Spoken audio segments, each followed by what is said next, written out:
बीवी के साथ रहता है। विमल की पत्नी ज्योति भूत प्रेत जादू टोने में बहुत माना करती थी। इसका बिल्कुल विपरीत विमल इन चीजों को दक्यानुसी माना करता था। रोज की तरह विमल अपने मिठाई की दुकान जाने के लिए निकलने की हड़बड़ी में होता है। मैं निकलता हूँ ज्योति, देरी हो जाएगी, दुकान भी खोलनी है मुझे। अजी ध्यान से, आज अमावस्या है, रास्ते में कोई कपड़ा या कुछ भी गिरा हो तो उसे लांग मत दीजिएगा, बगल से चले जाइएगा। अरे ऐसे तो तुम मुझे पागल ही कर दोगी क्या? हाँ, मैं नीचे देख कर चलूं कि सामने से कोई गाड़ी घोड़ा आकर मेरे ऊपर से चला जाए? दोनों हालत में तो मेरी ही मौत है। अरे क्यों सुबह सुबह इतनी अपसुगनी बातें कह रहे हो जी? मेरे गांव में तो ऐसा आंखों के सामने होता हुआ देखा है मैंने, इसीलिए कहती हूँ, वरना मुझे क्या, पड़ोसी को तो नहीं कहना चाहती मैं, पति हैं आप मेरे इसलिए बोल रही हूँ। विमल अपनी मिठाई की दुकान चला जाता है। दुकान पर पहले से ही ग्राहकों की लंबी लाइन लगी हुई थी। ये लो, वहाँ ज्योति अमावस्या को लेकर परेशान है और आज तो हमेशा से ज्यादा ही लंबी लाइन लगी पड़ी है। अच्छी खासी बिक्री होगी आज। विमल दुकान खोलता है। एक के बाद एक ग्राहक उसकी दुकान पर मिठाई ले रहे होते हैं। तभी गांव की एक बूढ़ी औरत विमल से कहती है, जिस तेजी से बिक्री हो रही है, कहीं किसी की नजर ना लग जाए, नींबू मिर्ची टांग ले। अरे क्या चाची तुम भी, ये सब नजर बजर कुछ नहीं होता है। कैसे लोग हैं मेरे आसपास। अपनी दुकान से शाम को विमल हंसते कूदते वापस घर आता है। हाँ, आज तो अच्छी खासी बिक्री हुई है। एक महीने में जितनी बिक्री होती है, एक ही दिन में आज उतने पैसे कमा लिए मैंने। ये तो बहुत अच्छा हुआ जी, आज ही घर की नजर उतारी है मैंने, बिक्री तो अच्छी होनी ही थी।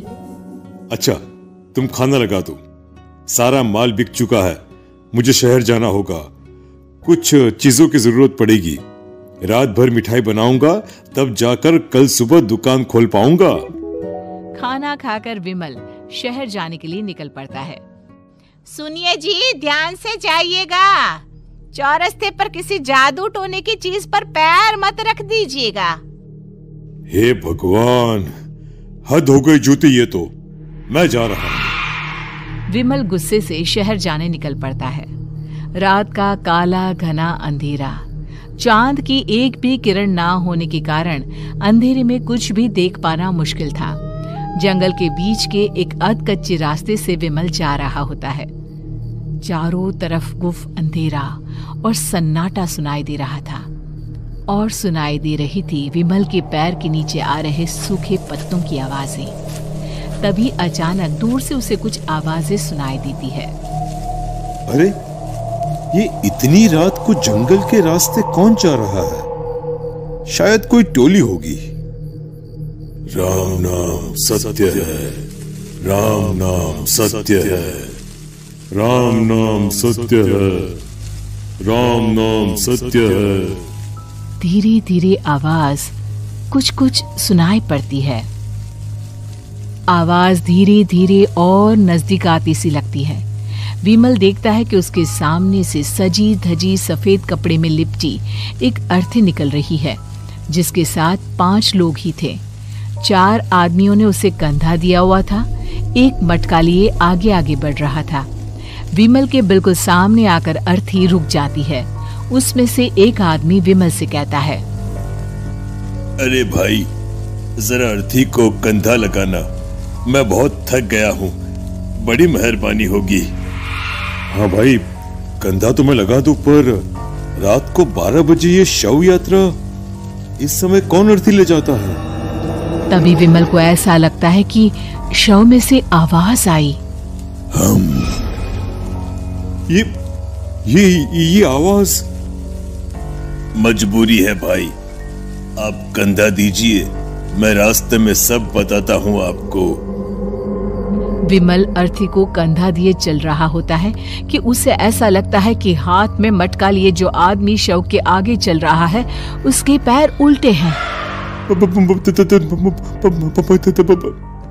क्या हुआ भाई? हकला क्यों रहे हो? वो आपके साथी के पैर उल्टे। विमल अपनी बात पूरी भी नहीं कर पाता कि वो देखता है कि उस आदमी के पैर तो सीधे ही हैं। अरे नहीं, कुछ नहीं, मुझे शायद वहम हुआ होगा। धीरे धीरे सब आगे बढ़ रहे होते हैं। तब विमल को अचानक लगता है मटके में से एक हाथ बाहर आ रहा है। विमल घबरा जाता है। इसके पहले वो कुछ बोल पाता, कल्लू कहता है, मेरा नाम कल्लू है। हम 6 दोस्त थे, जिसमें से एक को तो तुम सोया हुआ देख रहे हो। इतनी पक्की दोस्ती थी कि जैसे हम सब सगे भाई हैं। पर किस्मत का कोई क्या कर सकता है। आज से 4 साल पहले एक नदी में हम सब नहाने गए थे, जिसमें डूबकर राजेश की मौत हो गई। किसी मजबूरी के कारण हमें उसकी अर्थी को रात को ही शमशान घाट ले जाना पड़ा। हम 5 उसे ले जा रहे थे। 4 साल पहले आप 5 में मैं कुछ समझा नहीं। मंकू अपनी गर्दन पीछे घुमाकर अपनी आंखें बड़ी बड़ी कर विमल से कहता है, अरे भाई, पूरी कहानी खत्म होने दो, फिर बीच में बोल लेना, ठीक है? तभी रास्ते में एक हादसे में अपने दोस्त के साथ हम सभी मर गए। वो सामने देखो, हमारा दोस्त। विमल सामने देखता है। उसे दिखता है कि एक ऐसा आदमी जिसका शरीर कई जन्मों से पानी के अंदर रहने के कारण सफेद पड़ गया है। उसकी आंखें बाहर की ओर निकली हुई थी। फिर ये अर्थी किसकी है?